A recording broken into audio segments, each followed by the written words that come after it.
welcome back to Heather Mac Reacts. Today we're going through some Am I the A-Hole stories. And if you like videos like this, make sure you subscribe because I post 5 times a week, every single week. And if you're ready, I'm ready. Let's get into this first Am I the A-Hole story. This says, am I the A-Hole for screaming at my father and his wife and refusing to stop until I said what I needed to? Sometimes you gotta do what you gotta do. Let's find out what happens in the story. I, 16 female, live with my father, his wife, my 2 step-siblings, and half-siblings. My parents divorced when I was 3, and I last saw my mom when I was 6. She lost custody of me because she's mentally ill and her whole family is. My father was awarded primary custody of me, which became sole custody over time.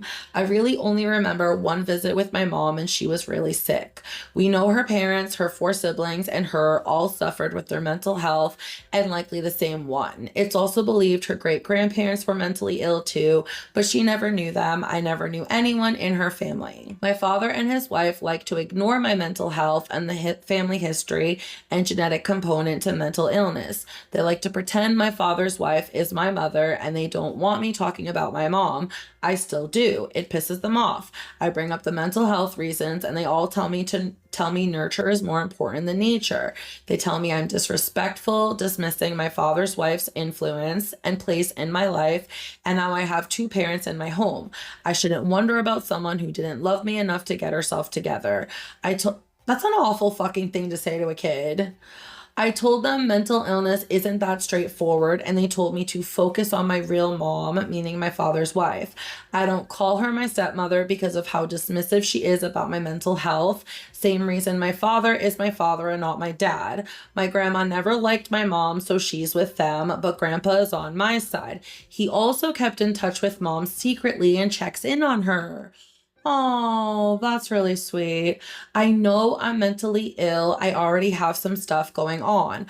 I told my father and he brushed it off as me imagining things, which I said, yeah, and that's my problem, but he doesn't want to hear it. His wife doesn't want me to talk about it when her kids are in the house, so basically never.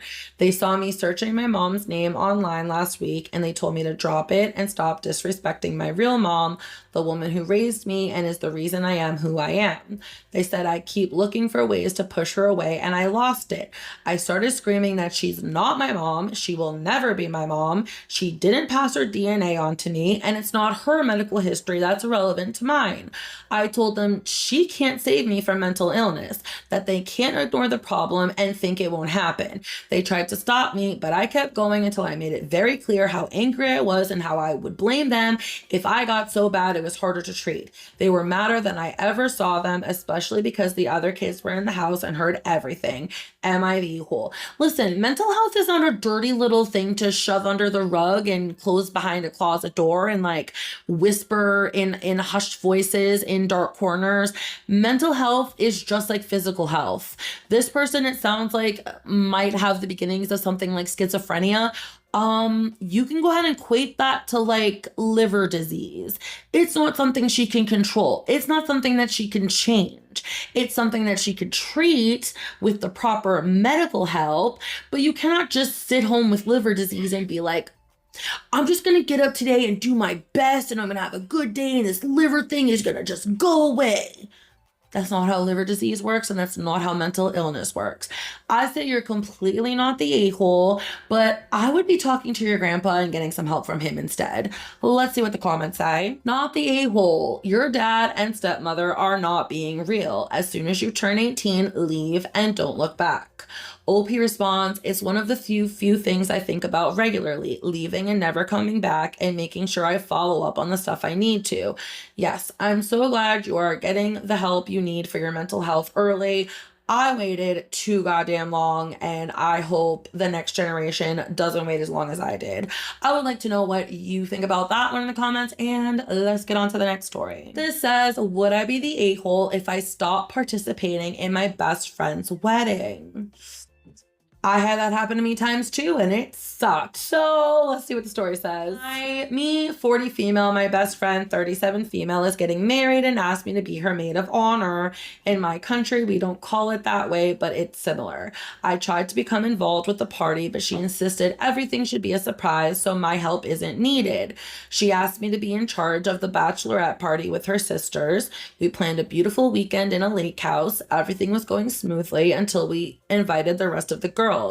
Among the many friends she has there are 3 girls in their early 30s who weren't excited about the plans because they were boring. One of them wanted to bring some boys so we can party. Another one wanted to put our friend in a trad wife costume and make the bride to do chores. The third one wants to go a day early to the lake house because she works remotely. They want to bring drugs, ketamine, Molly, you name it. While most of us only smoke weed, it's legal in some cases here. When neither of these ideas were accepted by the rest of the group, the other 15 women, they went to the bride and told her our plans and see if she wanted to do any of that. She was excited to go a day early to have more time, so these 3 girls decided they are going early, and whoever can join, then they can. This ended with the party divided between those who can and those who can't. I'm in the second group. There's no way to stop them as they do what they want, and I'm tired of trying to help and organize only to be dismissed. At this point, I don't even want to be the maid of honor and be a part of the wedding party. I know it's not my friend's fault, but these girls, among others, are awful, and I don't want to share a weekend with them or share any social events. My friends would definitely be offended as she is keeping doing this for herself and her cool friends. To be honest, I don't even want to be maid of honor at this point, so would I be the a-hole if I stop participating in the organization of anything and tell my friend I'm out?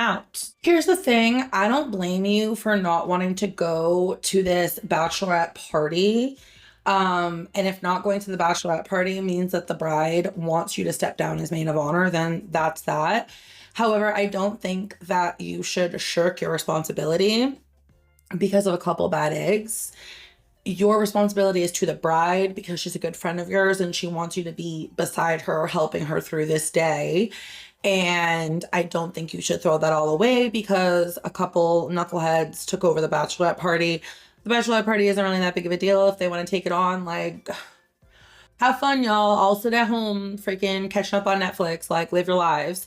I don't think you're being an a-hole. I don't think anybody really sucks here except those 3 girls who are bringing all the drugs and shit.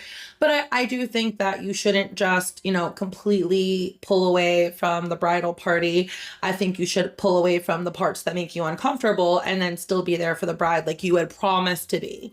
That's my point of view. Let's see what Reddit has to say. Although a wedding should be about the wishes of the bride, you shouldn't be in a situation you are uncomfortable with, and especially if the girls are bringing hard drugs to a weekend away. It sounds like a very uncomfortable situation, and worse, something you could get in legal trouble. So not the a-hole, do what feels right for you. OP responds, the only thing I know about one of these girls is that she had to be taken by ambulance from a party because she overdid K. I don't feel like sharing time with them, but then I think, well, my friend wants them there, and I get angry, even a little bit jealous that she prefers their plans. I even doubt if my friend wants me there. See, it's just sounding like you're a little bit salty that your friend is enjoying their plans, which, I mean, you literally just admitted that you're a little bit jealous that the bride likes their plans better than your plans. So you're kind of like, fine, then I'll just back out of this wedding and you could do it yourself. Be the bigger person. If